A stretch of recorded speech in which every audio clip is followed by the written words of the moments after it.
Bobby Jean Olson here, and I'm proud to welcome you to Arizona Country.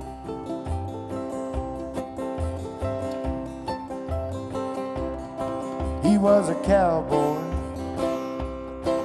and the Wild West still lived inside his heart. He was thinking on Montana at the start, but Arizona.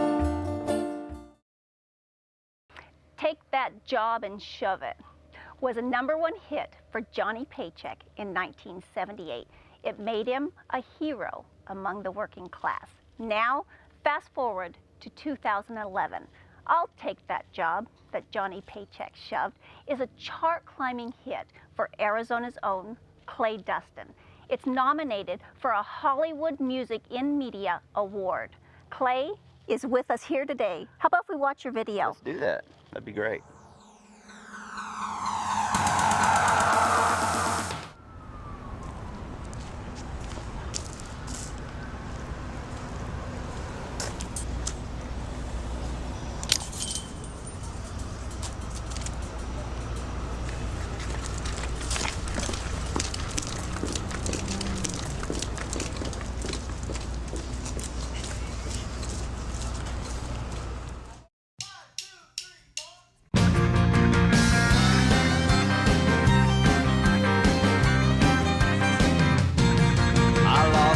Job down at the factory. Boss man blamed the economy. I'm getting down to my last dime. I've got bills up to my knees. I got a wife and kids to feed. I need to use these working hands of mine. I'll take that job that Johnny Paycheck shoved. I can't find one anywhere, and I'm just about to give up. I've emailed and Twittered and wore out my fingers and prayed to the Lord above. I'll take that job Johnny Paycheck shoved.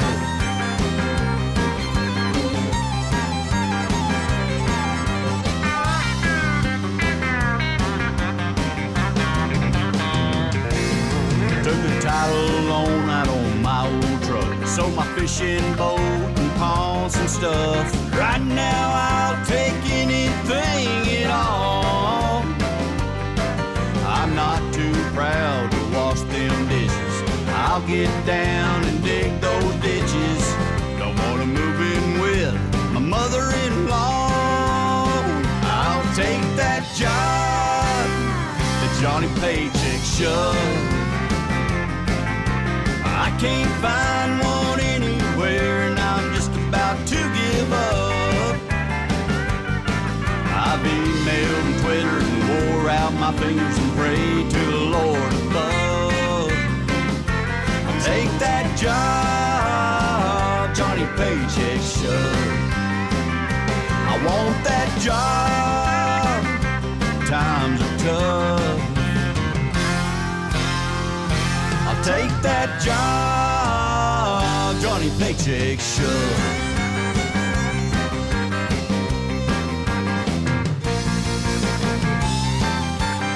I'll take that job.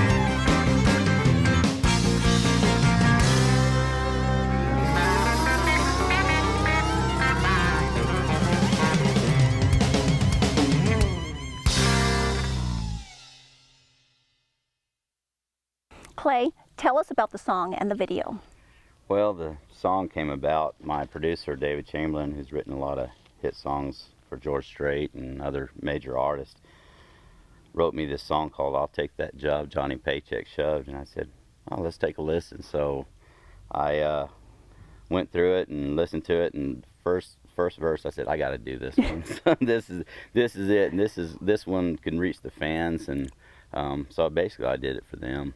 And the video? And the video we shot in Nashville, Tennessee, and Carlton Holt, the director, really did a great job with it. And it's also nominated for Hollywood Music and Media Award for the Video of the Year and he gets that award if he wins. Wow, congratulations. Well, thank you. Now, what prompted you to start singing, and how long have you been singing? Oh gosh, yeah, you know, when I was 3, I can remember as little, 3 years old, 4 years old, my dad would, and all his brothers were big rodeo people, so you know, they were country music fans, and they sang too. And on Sundays when all of our families would get together, they'd put up a curtain and give me my little guitar and let me sing along with Merle Haggard and Lefty Frizzell and Hank Thompson and those guys. So I just thought everybody was supposed to do it. I didn't know any different. So. And how long have you been singing? Professionally, I've been pounding the streets of Nashville for about 15 years now. So. How does God, family, ranching, and roping inspire your music? Well, and that's it in that order too. God first always, and you know, my family is everything to me. We just, every waking minute that I'm on the ranch or anywhere close to my family, I want to be with them and spend as much time as possible. You know, the ranch is just our lifestyle, and you know, we love it. It's 13 miles to the nearest gas station. So, and it's been in the family for 6 generations. Yeah, it's a 6-generation ranch, and 4 generations still live on it now. So I get to just go down the road and see my sons, and it's really great. It's really great. How has this changed your life? I tell you what, this year, you know, I'm one to believe never give up on your dreams, no matter what your age is. I mean, it's your life is one time around, and you should live your dream every single day, and pray a lot, and work hard. And I tell you what, this year has been just a whirlwind. It's an amazing year for me, and next year is going to be even better. So. Well, this is going to be your year, isn't it? Oh, yeah. This is it for me. This year is we have a movie coming up, and we have a song on the charts, and you know, I got a good record label, and we're on iTunes, and just getting a lot of media attention, and a lot of talk shows, and I'm grateful. You know, I don't know how else to say it. You know, God's blessed us. So. Well, and you're doing a great job, Clay. Well, thank you. I heard you're going to be singing 2 songs to us. Tell us about those 2 songs. This song, Deep Blue Me, is a song that, again, my producer, David Chamberlain, wrote. And when he pitched it to me, I said, man, the melody of this song is just phenomenal. Everybody can relate to it. It's, you know, everybody has someone that they may have lost in their life or something, and they just feel like they're sinking out in the middle of the ocean. And it's a fun song, and it catches you and makes people feel good. So, and there was another one that was also written by David called Queen of the Dairy King. So the title alone is pretty fun. I was going through the archives, and I didn't actually select the song until about 2 or 3 days before we started cutting in Nashville. And when I first heard it, I go, wow, I got to do this. This is a fun song for all ages. And it's about a bunch of guys who are sitting at the ice cream parlor, just sitting there watching the lady serving up the ice cream. You know, they're dreaming about her, and they're just there, and they'll eat as many milkshakes as they can, and sundaes and everything else until they get sick. And you know, it's pretty cool, pretty cool song, and I have a lot of belief and faith in it. So it was 20 years old. The song was in the archives and got overlooked, and I don't know how it got overlooked, but it did, and I grabbed it. Yeah. Well, let's listen to these songs now.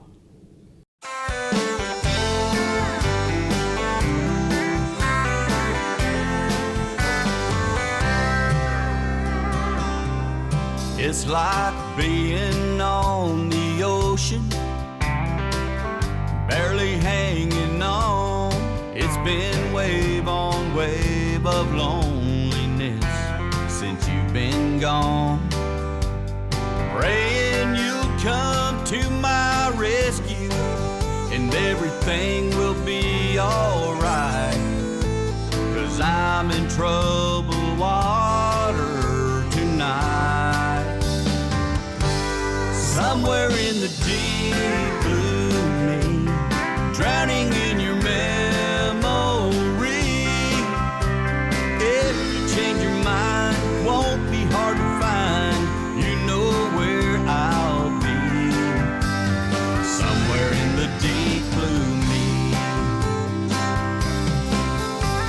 know my ship is sinking, just like that setting sun. Another day of waiting for that day that never comes. Holding on to yesterday and never giving up hope is the only thing that keeps my heart afloat. Somewhere in the deep blue me, drowning in your memory. If you change your mind, won't be hard to find. You know where I'll be. Somewhere in the deep blue me.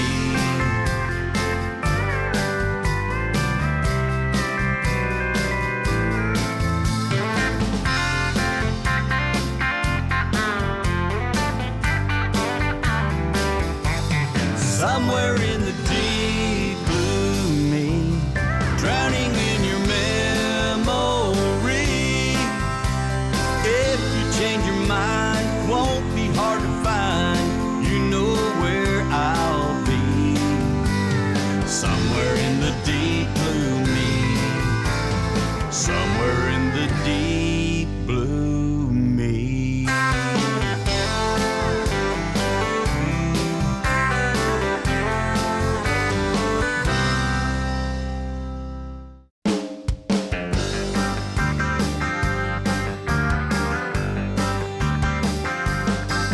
I was standing in line at the Dairy King when the prettiest girl I'd ever seen walked up to me and said, "What flavor for you?"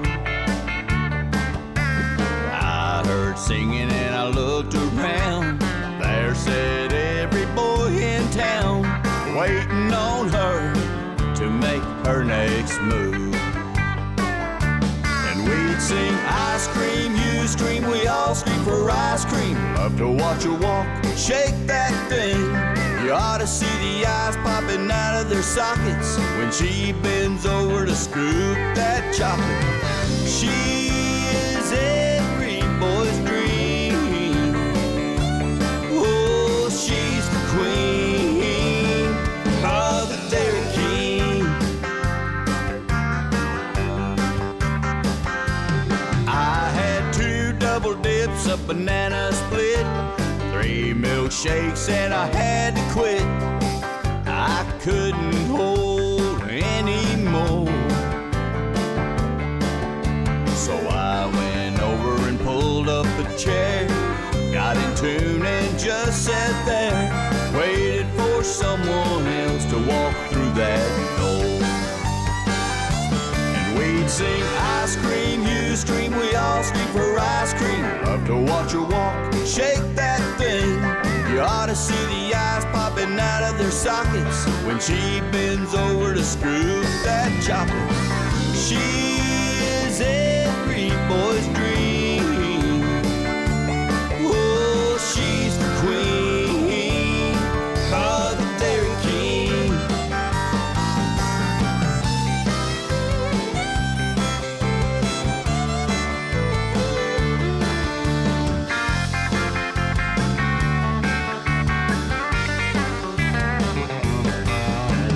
I scream, you scream, we all scream for ice cream.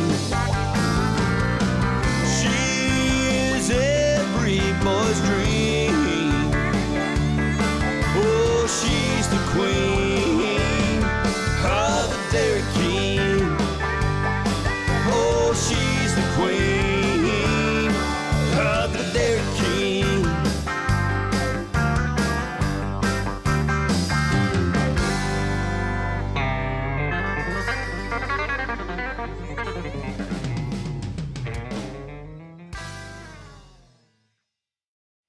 Clay Dustin is quoted as saying, "Dreams are only dreams if you don't make them come true." Clay is a great American who is continuing to follow his dreams and making them come true. To find out more about where Clay is playing and to get his CDs, go to our artist page at ArizonaCountryTV.com. Clay, thank you for keeping the West alive here along the trail in Arizona country. Thank you. Thanks.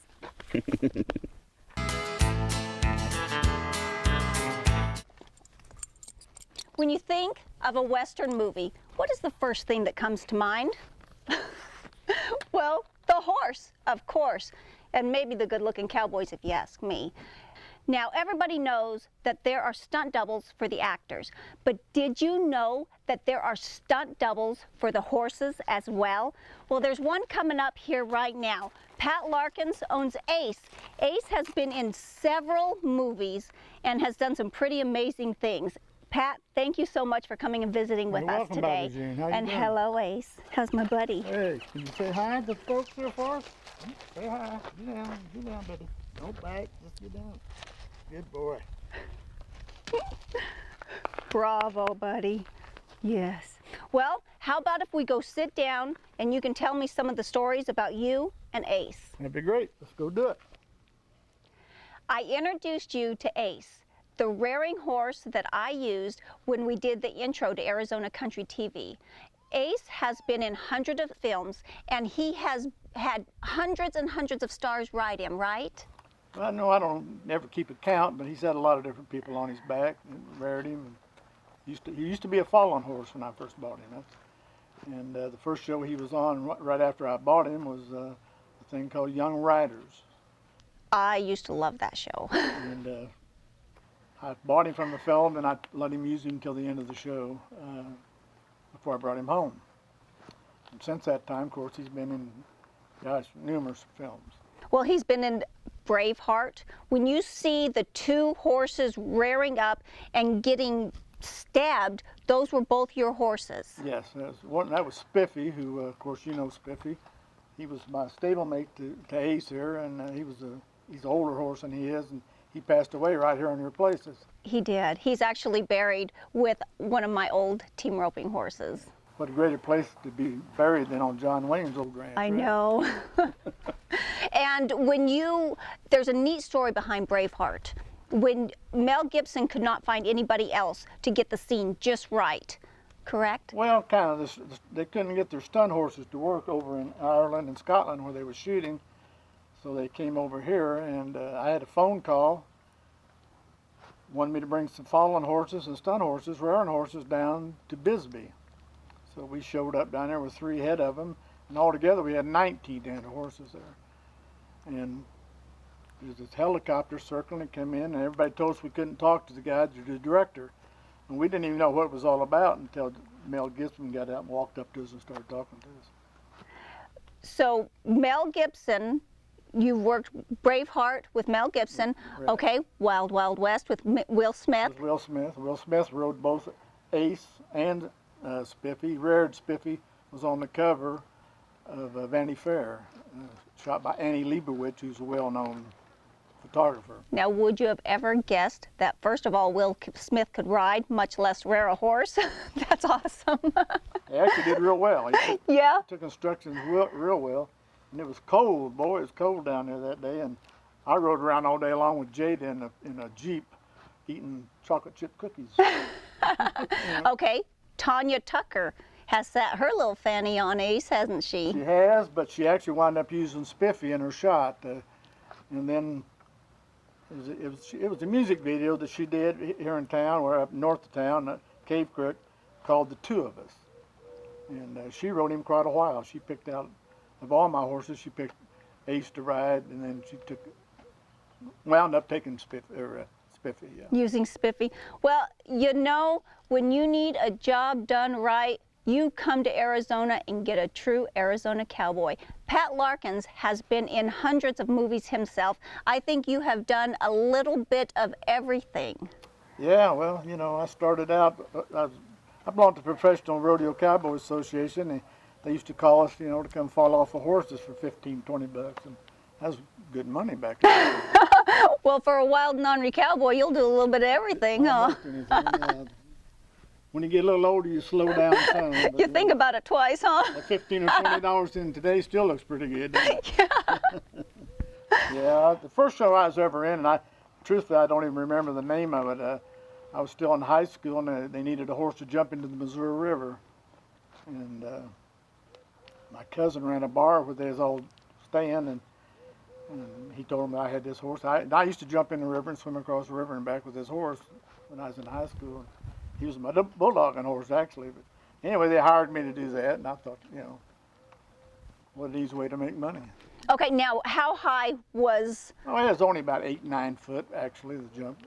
It wasn't as high. They had a little John boat in the bottom with the camera pointing up, and it looked a lot taller than that. And they shot with 3 or 4 different cameras, different angles, and it looked a lot higher, but it wasn't so bad. You know, it was. Okay. We did it all the time as playing. You have acted. You do stunt work. You are a stunt coordinator, Yes. wrangler. What else am I missing here? I did extra work naturally, and anytime, you know. Well- in wrangling, you're always an extra when you wrangle, and I did teamster work. Okay, and you have written a few of your own scripts. I've written about 15 scripts altogether, and we're, as you know, we're working on one now that we're going to try to get out there. And Pat is trying to keep the movie industry going here in Arizona, or actually get it going again. Yeah, Arizona's a great state to film in. We have 5 different topo regions. You can film any type of movie that you want to film here. And we used to be real good, but you know, at whoever's idea it was, we can't point fingers, but anyway, our government did away with our tax incentive, and everybody just left. They just quit coming. And we're trying to get that going again now. Gay Gilbert is very instrumental in. Yes, she is. You know Gay. Yes. Is very instrumental in trying to get people back in to do some work, and that's why we're doing it. Several of my friends, which you also know, bought cameras, lights, equipment, sound, all kinds of stuff. We're going to start shooting our own stuff, trying to talk to people into coming back. I hope you guys enjoyed today. This is Pat Larkins with Arizona Stunt Specialties, keeping the West alive. Thanks for joining us here in Arizona country. We hope it was as much fun for you as it was for us. Be sure to have your saddlebags packed and ready for our next adventure here along the trail in Arizona country. Keeping the West alive. About an Arizona sunset, like a Maxfield Parrish painting, all flamingo, pink and gold. Watching as another day sinks down behind that mountain in a blaze of color, almost too fantastic to behold. There's something mighty special in an Arizona sunset, like a strange and powerful presence is telling you good night. As the last red razor cast upon old Superstition Mountain, one moment can last forever in that strange and holy light. There's a silence and a peace here that can take your breath away.